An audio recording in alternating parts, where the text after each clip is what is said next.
হাদি, এই ওসমান হাদিকে নিয়ে কি বলার ভাষা আমাদের মুখে নেই। আজ ঢাকা ৮ আসনে হয়তোবা সে বেঁচে থাকলে লড়াই করত, কিন্তু সেই মানুষটাকে এই কুলাঙ্গারের বাচ্চারা বাঁচতে দেয়নি।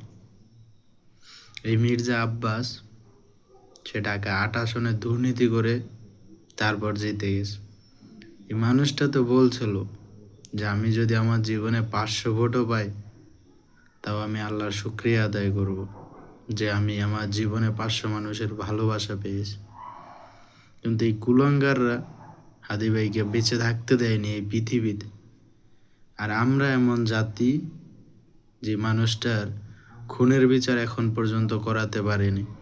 একটা কথা মনে রাখবেন, বিগত 1.5 বছরে যে সরকার ছিল তার থেকে যেহেতু আমরা কোনো খুনের বদলা পাইনি, খুনের বিচার পাইনি,